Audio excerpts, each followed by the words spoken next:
Hey, everybody. So I am so excited today because I am joined by Ryan Lee. Ryan is an entrepreneur, best-selling author, speaker, success coach, founder of Rewind Bars, and I cannot tell you how excited I am today because we're going to learn some of his secrets of what got him to where he is today. So Ryan, thank you for joining me live here on Facebook. Karen, I'm excited. I love doing live stuff, and we don't even have an agenda of what we're talking about. We're just going to dive in, and the goal is just to help as many people as possible. Maybe Exactly. overcome their obstacles, and I'll share exactly how I did it. Awesome. And of So course, since you like the 80s, I love the 80s. we're talking Michael Jackson. Okay, so let's go. I love it. I love the 80s. And we will definitely talk more about the 80s in a little bit, but because that way I don't want that to be the whole thing. No, of course not. Let's go. Okay. All right. So let's do this. So now when I look at you and other people look at you, all they see is successful entrepreneur, several million-dollar companies, very popular, very outspoken. But I have to think it hasn't always been that way. So what I would love to know is how you got to where you are now. Because I think that's what people like to know. Because, of course, on social media and websites, we see all the great things you're doing, the highlight reels. But I have to think there's been some struggles along the way. Oh, my God. Being an entrepreneur is the hardest thing you'll ever do. And this is coming from a guy with 4 kids. It's funny. I actually heard an interview about a month ago with a guy who was he was a Navy SEAL, and he was the most intense military guy, spent 20 years in the military. And he said building a business and being an entrepreneur was harder than that. And it put things into perspective. So it is hard. And I've had so many setbacks. Now I was lucky because at the beginning, I had a good career, and I was working in a children's hospital. Then I was a gym teacher, and I was able to build this business on the side. This was very early in the internet world. This was 98, 99. So we're talking 20 years ago. And there weren't a lot of people in the space. There wasn't as much competition as there is now. So I had a nice runway, and I got some traction. And I had my trajectory was like hockey stick, just kept going up and up. And maybe 8 years ago, things started to change. I started off in health and fitness, really kind of dominated that industry early on, started teaching health and fitness professionals then how to build their business because they were asking me. Then I started to shift. And other people were saying, well, if you could teach health and fitness people how to build a business, can you teach me? I said, sure. And I started to become more kind of, the word is like internet marketing. I started to teach that. And I started to slowly get away from the person I was. Now, my income started to go up, but things started to change. And I started to travel a lot. And my wife and I had our first child. This was back in 2003. Uh-huh. I have 4, so it's 2003, 5, 7, and 9 every 2 years. Oh my goodness. Yeah, I'm exhausted. So things started to change. Income went up, and then there was one interesting turning point where and this was kind of the beginning where things started to shift in my head. I was about to go speak at an event, and the way the internet marketing world works, at least it used to work, it still does in some way. Someone puts on an event, a marketing event. You go, you fly yourself there, you speak for free, and you give a talk, and you give a 60-minute talk, and then you have your pitch, and you sell your $1,000 or $2,000 product, and whatever you make, you split 50-50 with the person who put on the event. So if I sell $100,000 of product at the event, the person gets $50,000, I get $50,000. A lot of money. I'm about to go on. Oh yeah. The most I ever did was about $220,000 in an hour. It was unreal. That was the gross sales, and then I split it. But I'm about to go on stage. There was, 1,000 people or so in the audience. This person who runs this event is a very, very well-known marketer. I'm not going to say his name. His second in command comes to me right before I'm about to get on. I got my mic on. I'm all set. Mic check. I'm like, yeah, I'm ready. I'm so pumped up. And he says, Ryan, and he looks me in the eyes. And I swear to you, Karen, I've told the story before. I'm not exaggerating. I'm not changing his words at all. He goes, you have one job and one job only. And then there's silence. And I'm thinking he's going to say, rock the stage, kick ass, standing up, whatever. And he goes, you have one goal only, to extract as much money from everyone in that audience. And it just like everything, I felt like I was punched right in the gut. And here I was, 8 years, 10 years before that, I was working in a children's hospital with kids in wheelchairs with spina bifida and cerebral palsy and spinal cord injuries and gunshot wounds. And I would tuck them in at night, do adaptive. Here I was, and I couldn't get further away from that. And that was the beginning of, this doesn't feel right in my soul anymore. So that's when mentally things started to change. Right around that time, not soon after, we already had a supplement company. It was going great. We were generating 7 figures a month in sales. And it was an affiliate-driven business because I had all these trainers and they were all promoting us. One of our top trainers left and started a competing company.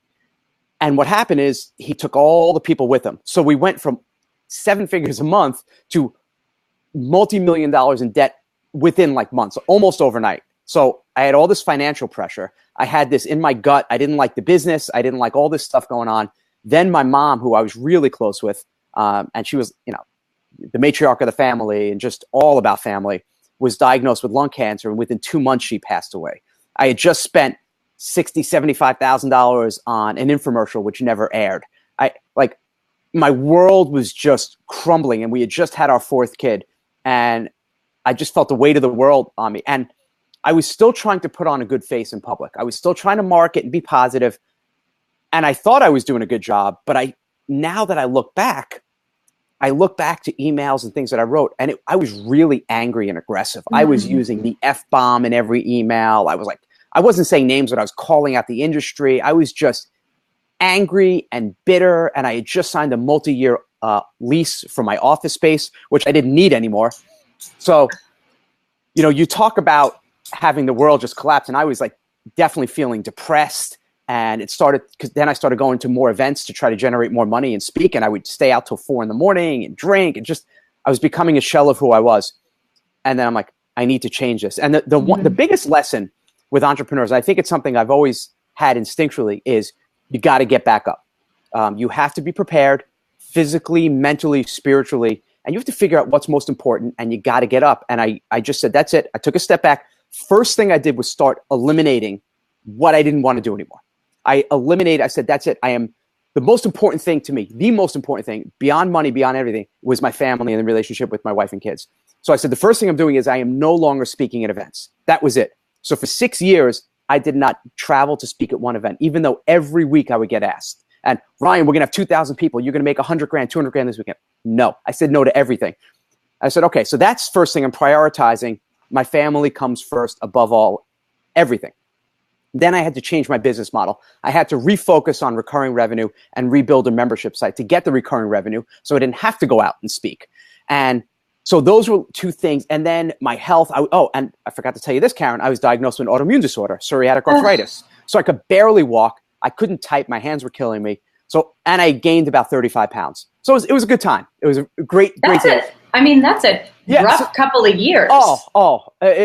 It knocked me on my butt, but I knew I had no choice. I had to get up. So I simplified my schedule. No more traveling, focusing on my family. Simplified my business. No more product to product, launch to launch. I'm building a real business. And then simplify my health. How do I turn around my health? Lose the weight, reverse my autoimmune. So each of these things I kind of took care of.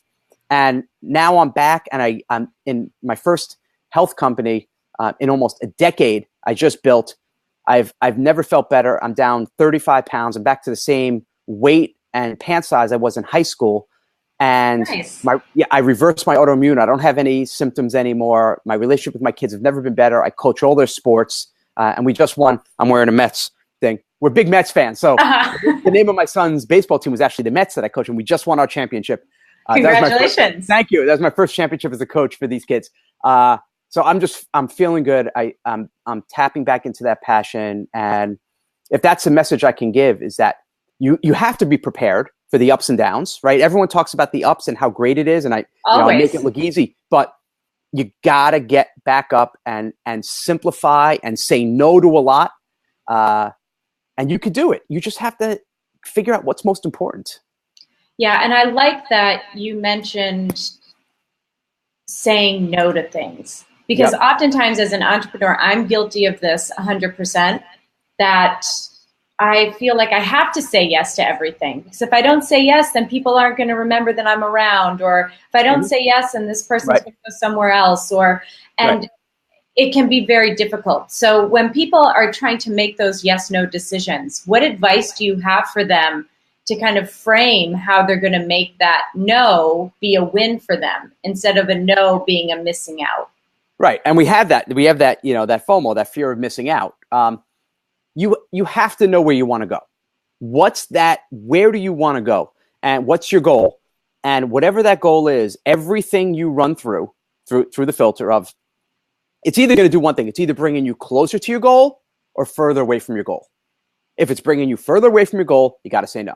Now, it's not always easy. It's simple, right? It's a very simple filter. Closer to or further away from. It's simple. It's not always easy because, okay, so my goal here with Rewind, I want to impact 1 million lives. And we're going to build this to a big business, but I want to do it the right way, the ethical way. And I know it's going to be a long-term play. And I'm okay with that. So that's my goal, to build that to a specific number and impact a certain number of lives. And I know the profit's not going to come for a while because I'm taking everything we make and putting it right back in. So there are other opportunities. There might be a speaking opportunity in internet marketing, and maybe I can make an easy $30,000 or $50,000. But so it's easy money, but is it bringing me towards my goal of building this business? No. So the answer is no. So, but it's easier for me to say because financially I'm okay now. I'm back on my feet. But if you're struggling and you're like, I need to pay my bills, I got to say yes. Just know that it is going to take you off your goal a little bit. So you just have to be really thoughtful about what you have time for, and you have to be really, really productive. That's super productive. I'm talking shut off the instant message, shut off social, put your phone away, and just focus on that big task. I'd say business and entrepreneurship wise, because I know you have a lot of entrepreneurs watching this, figure out what the number one thing is driving your business forward. The number one thing, whatever that thing is, you've got to do that first thing in the morning. And for everyone, it's different. For me, I'm more of an email driven business, and that's where most of our sales come. And by the way, that's where most of your sales are going to come into, is through email, not through social. But so that's the first thing I do is I sit down, I go to the coffee shop, and I write my daily email. So that's the first thing. Some people are vloggers, right? Video bloggers. So maybe that's the first thing you do is you film your video. Maybe yours is email. Maybe you are a podcaster and your most important thing is getting guests. So maybe your first thing is the first thing you do in the morning is you email 5 potential guests. Or maybe your biggest goal is getting on podcasts. So you email 5 podcast hosts. Whatever it is, again, everyone is different, but do that first and don't do anything else. Don't check your email. Don't do anything else until you do that first. And That's smart. You'll be amazed at how much you can do and how much you could accomplish in a really short window of time. And it doesn't have to be super tech. I'm going to show you a little something. Here, Okay. I'm going to show you the most incredible, powerful productivity tool I use. Okay. Ready for this? Yes. Yes. Here we go. I don't know if you can see it. It's a notebook. It's like an old school notebook. I write down. So right now, I'm even on this, like being here. I'm every day I'm doing podcast interviews and Facebook Lives and trying to connect with more people. And I'm writing down and your name was in there when I saw you post something that you just had a podcast. I'm like, I haven't spoken to Karen in a while. It'd be great to reconnect with her to get her show. And I wrote down Karen. I emailed you and checked it off. That is it. Everyone. So here's what happens, Karen. Entrepreneurs are like, oh, I want to do a podcast. What software do I get? What's the best app? Do I download To Do app? For 9? No, get a friggin' piece of paper. Yes, I'm 80s. Yes, I'm old school. It still works. Don't overthink it. Don't overcomplicate it. Just little, and you'd be amazed if you think about it like this. Even if your only strategy was being a guest on podcasts, okay, that's your only marketing strategy. No paid traffic, no funnels, no conversion, nothing. That's it. Just being a guest. If you reached out to 5 people a day, and just one person said yes, just one said yes out of 5, that's your 20%. Not that hard to do. And you do this 5 days a week, not 7 days, because the hell wants to work 7 days? Yeah. Of course. Monday through Friday, 5 emails every day. That's 25 people. You get 5 yeses. You're doing a podcast a day. You're getting in front of 100, 200, 500, 1,000 new people a day, no cost, just your time. And your notebook would be filled, and all these people you're connecting with. So after this interview, I could say, Karen, thanks so much. Karen, of course, you could say, Ryan, that was the best interview ever. Of course it was. And then I'm going to say, hey, is there someone you know, anyone else who hosts a show that you're friends with that maybe I could be on? And of course you're going to say yes, because you don't want to look like a loser. Of course I know someone. And then you're going to introduce me to one person. And now all of a sudden, things start happening. It's little small actions, and everyone sees these big things and they get overwhelmed and they don't know what to do. Little small steps, and you get back up. That's it. And you stay up. And when you get back, you get knocked on your butt, you get back up. And just little actions every day that are going to have that big effect. There's not one thing. It's everything. How long are you dedicating in the morning to do this first thing that you do, your email first thing? Because I've been doing this for so long, it takes me about half an hour. Okay. Maybe. Because now I'm writing 2. So I used to just have my marketing email, but now I launched this new Rewind company. So I write my Rewind email and I write my Freedom email. That's it. Theoretically, I really kind of am done for the day after that. I mean, yes, I want to still go out and get more people, but if I wanted to just put my business on cruise control and just kind of cruise where I am now, I don't have to do anything else. I'm done after about half an hour, 45 minutes. But that to me is the most important thing. And it's amazing because even with this new software we're using with Shopify, every email I send, I could see how many sales we make. It's unreal. So it's pretty cool. You get pretty dialed in on what's working, what's not, what headlines are working. And then you just have fun. And all I do is tell stories, just connecting with people. Yeah, that was my next question. Like, you're writing an email every day. Mm-hmm. How do you come up with stuff? I feel like I don't have anything to say every day. You have everything to say. Okay. So let's play for a minute here. Yeah, let's talk about this. So tell me about one of your lists. Who's the market? Physical therapists who want to start their own businesses. Okay. So the first thing I do is you think of what's your offer, what's your CTA, what's your call to action. So what do you offer to them right now to sell? What do you have? Tell me one thing you have. Okay. So I am working on a sort of year-long mastermind to kind of hold someone's hand, take them from not having anything to seeing patients. So it's going to be a mastermind. To get them into the mastermind, what's going to be the process? So do they have to get on the phone with you first? They have to fill out an application. Okay. So the call to action, we just got to do one step at a time. Yes. The call to action is fill out an application. Okay? Yes. Right? Okay. So we start there. Okay. I want them to fill out the application. That's what we know we're going to lead them to. So we start saying, okay, application. Then if you look at your year-long mastermind process, there's got to be what are some big chunks of topics? Is it like getting new patients, managing your office, growing? Like give me 3, 4, 5 big chunks. Yeah, it's getting your legal foundation set. Foundation. Understanding who you are and what your brand is and how you want to present yourself. Positioning, okay. And then website development. Okay, so those are kind of 3 big things. Yeah. We've got legal, we've got branding, and we've got like the tech. Yeah. Okay, so let's pick one. Let's say the branding part. Who the hell is talking about legal? Okay, so branding. Then we get ourselves in the shoes of the person. So we're talking about branding. What's the biggest mistake or challenge you see physical therapists making when it comes to branding? Give me just one little slice, one little thing. I would say trying to be a little too broad. So trying to be everything for everyone. Which is the kiss of death with any business, by the way. Yeah. Okay, so now it's about being too broad. So you start with your call to action. Then you start to get into your big topics, and then you break it down into little kind of subtopics, and then you pick one. So your theme of today's email is going to be too general is terrible. So then what I do is I start to get a story, I start to ask myself 3 questions. What did you do yesterday? What are you doing today? What are you going to do tomorrow? So let's think of something. What did you do yesterday? Break down and it could have something, nothing or everything to do with business. Tell me, even time with family. Give me a little snapshot of what you did yesterday. I saw 5 patients.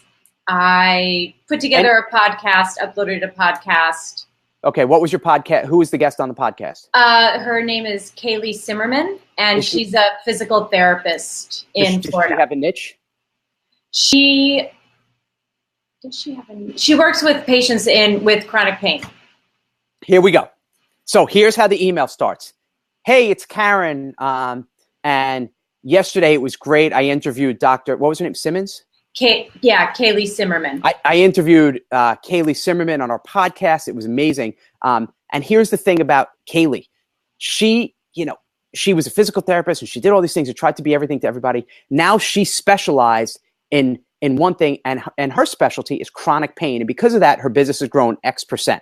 And if you are working with patients and chronic pain, think about maybe you could even go smaller. Maybe you can go with patients with MS. Maybe you can go patients with arthritis. Here's an example of one. And then you just ended up saying, hey, more coming tomorrow, or tomorrow I'm going to tell you about this, X, Y, Z, right? And P.S., if you're interested if you're not really sure what your niche is and you want to dial down, fill out an application and let's get on the phone. Click here to apply.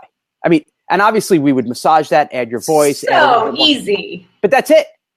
So I feel like so many people, so many entrepreneurs, like you said, I think sometimes you're looking maybe too much in the weeds or too much at every single minute detail versus just saying, hey, listen, this is what I'm trying to say. This is who I'm trying to say it to. So I'm just going to do it. Well, what they also do, I think a mistake they make is first, for some odd reason, whenever anyone, whether you're a physical therapist or a marketer or whatever your profession is, and you start quote unquote marketing, you start writing an email, you stop talking like a human being and you start sounding like a marketer. Who else wants to double their practice and blah, blah, blah. And it sounds like this cheese ball. I hate that. I know. It's awful. But everyone starts to do that when all you have to do is imagine you're sitting at a bar or a coffee shop or a diner having a conversation. That's all marketing is. It's conversation. And just talk, tell stories. And if you start with a call to action, and then you find one little piece of content, you start off with a personal story, and then you weave in a thread. You always have to have one teaching lesson, right? So your teaching lesson was about being specific. And then you end with a call to action, and that's it. It's really as easy as that. And we get overwhelmed, and we start to over content stuff. We start to say, we think that every email has to be 10 ways to lose 10 pounds, and the one food you should never eat, and 17 Facebook marketing tactics. And after a week, you're like, I'm out. I had nothing else to say. Like, I blew it all in like 3 emails. Right. It's little stuff. So today I wrote my rewind email. What the hell did I even write about? My God, what did I write? Oh, yes. Well, I'll tell you what. I remember what I wrote yesterday. I got to think for a sec what I wrote about today because my brain moves so fast. Yesterday, it was a rainy day.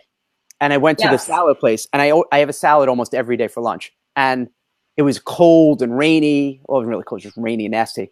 And I went in, I said, you know what? I'm going to have soup. And I had a vegetable soup with spinach and beans. And so I said, it was like a story. It's a cold and rainy day. I usually have salad. It's great, it's greens. But I did a soup today, and it's okay. You don't have to feel guilty. You could try different things and different foods. And I tied it in, and I tied in the call to action because our bars are rewind. I'll show you my little plug. Our rewind super bar have all these ingredients, and the first ingredient is spinach. So I said, and the soup had spinach. And by the way, I love spinach because it has vitamin K and iron and all that stuff. And if you're interested in a bar, click here to grab one. That was it. So I tied it into a story. Yeah, stories always work. And you know what's so interesting is when we're treating patients, especially patients maybe in pain or who've had major injuries or illnesses, we often use stories to relate science and more complex topics to them. So the neuroscience behind pain, I always use the story to kind of weave in with a patient when I'm working with them. But it seems like when it comes to marketing, like you said, we kind of take that hat off and put on what we think should be our marketing hat, when in fact, from what it sounds like you're saying, is we just do the same thing. It's the same thing. It's unreal how we start to sound like, a guru marketer the minute we start marketing, when it's not. It's just conversation. I've told the story, and I love this, where years ago I did a coaching call with a woman who had a really successful practice. It was like one of these one-on-one kind of energy healing things, and she was full, and she couldn't take on any more clients. She's trying to sell a product online. She turned all that knowledge into a product, into a course. Bombed, no sales. And I said, let me see your site. the headline, who else wants to, blah, blah, blah. You're going to do this, discover how. And it was like 18 bull, and it was so aggressive. And I said, what the hell is this? She was like, I thought that's how you have to write to sell. And I said, aren't you full offline? She said, yeah. I said, well, just do that online. Just take a camera. Yeah. Take your friggin' phone and say, hi, I'm about, and I do this. And if you're interested, I have this course. You can check it out. If not, that's cool too, but give it a try. And if you don't like, you get your money. Like anything but what you just did. For some reason, we think when people are online, they something else appeals to them. It doesn't. It's the same thing. You just got to take that offline and bring it online, and vice versa. It's just, I think I've always thought it was common sense, but apparently it's not. No. I think everyone's been taught marketing by some of these sleazy salesmen for so long. We think that's how you have to speak to people, and it's not. Because if you actually look at a lot of these original gurus, they're all gone. Their businesses have imploded because they ruin relationships. They make people buy. They force them to buy. And people are buying because they feel like they were forced. They were given false scarcity. And they'll use tricks like, hey, it's ending tomorrow. And then the next day, hey, I'm going to extend it one more day. And then if you want to cancel, let's say you're paying $30 a month. You cancel. You say, why don't you stay? You could stay for just $15 a month. But yet everyone else is paying $30. And it just doesn't work anymore. Yeah, I think people want to have more of a connection, kind of like what you just said. You're looking to connect with people in a more meaningful way. And I feel like that's what people are looking for these days. Absolutely. The markets have become more sophisticated. They don't fall for the lies anymore. You used to be able to get away with this stuff for months and months, and then it was weeks and then days. And now if you screw someone over, it's hours, because it's on social media, it's on Facebook, it's on Instagram. Exactly. They're reviewing you and saying it's a ripoff. So and the funny thing is, even if you do the right thing, you still get that sometimes. If you look at our Facebook for Freedom, we have like hundreds of 5-star. Every single person's a 5-star review, because we have no marketing people. And we have only full-time support staff, and we have one guy who said, it's a scam. I've been trying to cancel for a year. Really? There's a button that says cancel my account. Every email we send, all of our emails, you're in our Facebook group, you have all of our emails. It's taken you a year to figure out how to click cancel. And I emailed him. I said, what do you, and of course he never emailed me back. So you're still going to get that sometimes, but if you just do the right thing and treat people well and are open and honest and transparent, you can't go wrong. And what, in your opinion, has that been the biggest shift from, you had your first website in 1999. Yeah. It's 2018. So what, in your opinion, has been the biggest shift or the biggest maybe pivot that you've had to do to maintain success, or to not maintain, but we obviously said you're kind of up and down. Yeah. But what's the difference? That's been almost 20 years. I'd say the biggest change is the amount and the level of competition in every market. That's been the biggest thing, where in the past you could be kind of lazy with your marketing. You could do a couple little pay-per-click ads. You could have a really simple page and a simple sales page with a headline and convert 5-10% of people. No more. It's everyone, which in a way is good, because everyone keeps raising the bar and making it more competitive. So everyone has to get better and better and better to make a sale. So I think that's been the biggest change. Obviously, technology. When I first started, there was no video. There was no video casting. There was no Facebook. There was no YouTube. Everything was written. So that has been a big shift. I like it because you get to be yourself and transparent. And I know when I'm on and I'm live and I could talk, no one's going to beat me. I know that, because no one's going to bring the content that I could bring, or my sense of humor. But so I feel good about it. And I think if someone watching this is real and they're passionate about their topic, their level of expertise, and they know their stuff, they know their craft, you can win. You can absolutely win, because most people won't do this. Most people won't put the extra effort in and really obsess also over taking care of their customer. So many focus on the front end sale, and it's not. It's about it's about lifetime relationships. I have people, Karen, that have been on my list for 20 years. Amazing. So Scott Colby is a guy I've known for 20 years, and he just bought a box of our new bars, right? So relationships. Another guy, Lee Taft, the world's #1 speed coach, just bought his second box. I think they would have bought, and he's been with me for 15 years. I think there are people who would have bought one box to support me, but when they buy more, it's because they like the product, they like the customer support. Even on our boxes, doing little extra things like here. I don't know if it's a boom box. It's a boom box, but we write everyone's name. If you order, it says these bars were mixed just for, and we write Karen. It takes more time because we could spend a day and wrap all these up and get them in the envelope and just wrap a shipping label and send them out the door. But but we can't do that because we write everyone's name. So it's little touches that matter. And whether you have a physical product or not, bringing that into email, answering everyone's email. I replied to a woman who said, "Oh, I love your stuff." And I replied, and she said, "Is this really Ryan?" I said, "Yes." She said, "Oh my God," like she couldn't believe it. And I'll get on live support and answer. And I was answering a guy's question. And he said, "Oh, by the way, I want to let you know, I heard Ryan on a podcast. He's hilarious. He should be a comedian." He didn't know he was talking to me. Oh, I said, "You're like, thank you." I said, "By the way, this is me." He's like, "What?" And it's, everyone's like, "Oh, I want to automate everything. I don't want to work." But it takes work. It takes effort. But when you connect with people, you get lifetime fans and you'll be rewarded for it. Not just financially, but spiritually. And I've said this word before, like deep down in your soul, and nothing feels better. Because at the end of the day, that's what we're there for, is to serve other people too, right? Not just the money. Yeah, you're there to serve other people, to help other people succeed. And in the case of, you were in the fitness world and the health and fitness world, to make people healthy and to allow them to do the things they want to do in their lives. I mean, it's all super important. And I'm really glad that you brought up that entrepreneurs, or we often get so caught up in the funnels and getting people in, but then once they're in, you can't just say, "Well, thanks for purchasing, see you later." And it's not even the worst thing is they just ignore you.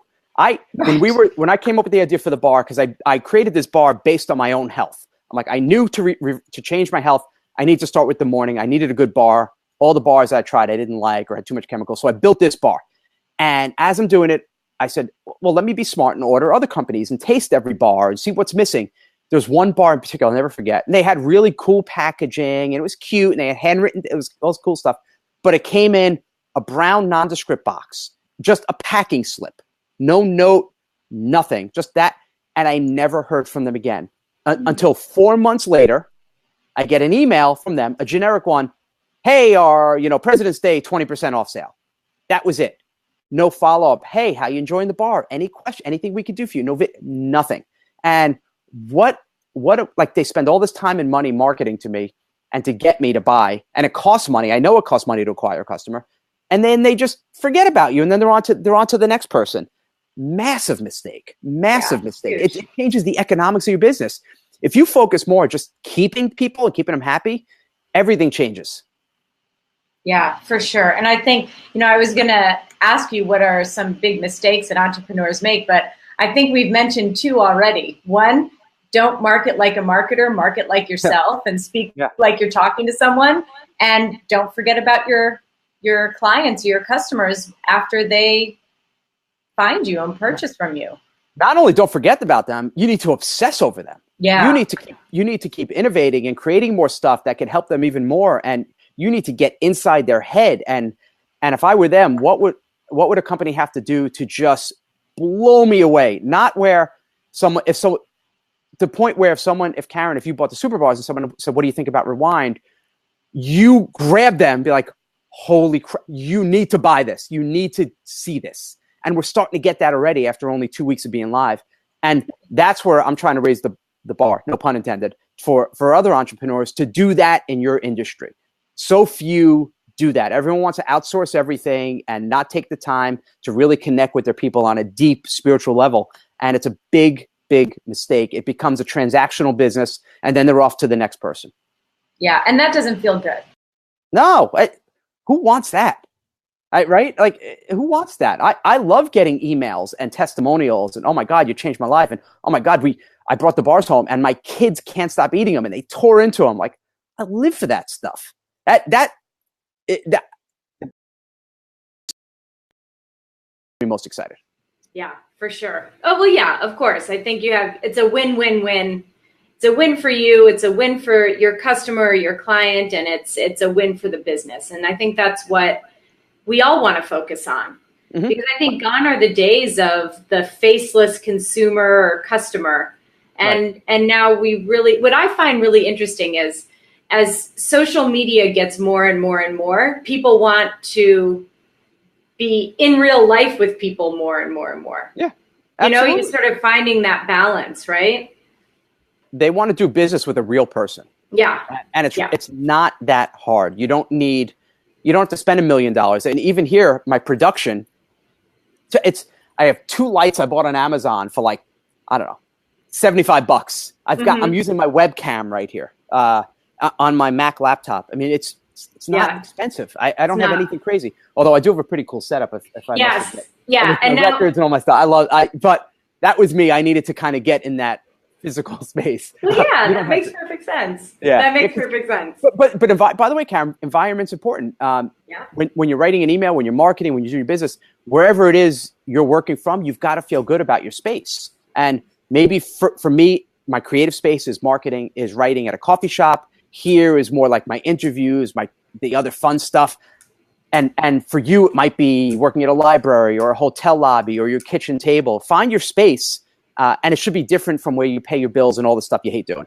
And you feel, because when you feel better, it flows through. Yeah, there's no question. Yeah, right. I found like one of the best places for me to work is I joined, I joined the Assemblage, which is like it's like kind of a WeWork, but like a spiritual WeWork. Yeah. And I guess the best way to describe it. And I find that when I go there and I work, my production is like off the charts. That's great. Yeah. And so that's what I've done. And you're right. It makes a huge difference. Yeah. A massive difference. I went from office to office and I would get these little it was before co-working. It was, you get a little white office room, like a little 8x8 with a desk, and it was all white walls with the fluorescent lights. And I would Sounds inspiring. Awful. It was like I'd go twice. I'd sign a 6-month lease. I'd go twice. I'd never go back. I'm like, why do I keep doing this? I felt, because I felt like you need an office, right? Everyone would tell me that. Where's your office? Oh, you work from coffee shops? It can't be a real business. And and it is. It's a real business. Absolutely. And it's a really good business. Yep, definitely. Absolutely. So now, before we start to wrap things up, we need to talk about the obsession with the 80s. We need to talk about this. I am sort of a child of the 80s and grew up with a lot of, I see Ferris Bueller behind you. And is that like an 80s rock band or like a hair band? Which one are you talking about over there? I can't say what you can say. Yeah. Van Halen's over there. Van Halen, yeah. And then we got Back to the Future, Ferris Bueller, and The Breakfast Club.